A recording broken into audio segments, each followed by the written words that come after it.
So heat stress in horses is definitely something that we have to think about. If I'm going to provide my best strategies that are maybe the easiest for people to implement, always make sure the horse has plenty of fresh water. They really do increase their intake quite a bit. You may find, like, even if you've got a 50-gallon tank of water, it's going to go down quite a bit per day. So horses may double to triple their normal water intake just to cool themselves in these temperatures. Especially on days like this that it's really windy, that actually does help with evaporative cooling. But again, all of that water is coming out of that horse and we need to get that back in. So plenty of water.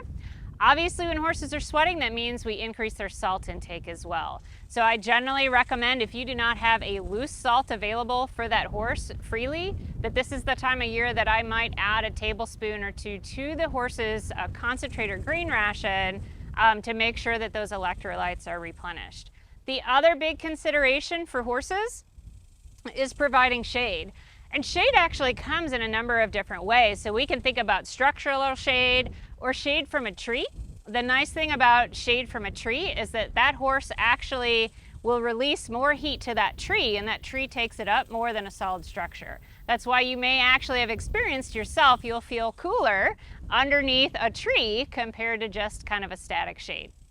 The other big consideration for horses and when it's hot is that we ask horses to do things, right? So exercise. And it's really important that we have thoroughly cooled that horse off, especially if we've got temperatures where it doesn't really cool down at night, because the animal needs that cooler environment to release all of that heat of the day. Our horses, we add thermal load to them, right, by exercising them. As with any stress, the young and the old are going to be the most susceptible. So young foals do not have ability to thermoregulate very well, but don't forget senior horses. They also have reduced capacity to thermoregulate. And so that means anytime that we have temperature extremes, it's going to be a little bit harder on these guys. So yes, if you have young foals, you really want to make sure that they have areas to get out of the sun. I also really caution people, especially if we kind of line up breeding dates, foaling dates with when we want to wean them. I don't like to wean foals when it's really hot because that's just adding another layer of stress onto them. If they're whinnying and running for mama, they can't help themselves, right? So it's not like the foal is going to have common sense to say, oh, it's hot, I shouldn't worry about where my mom is.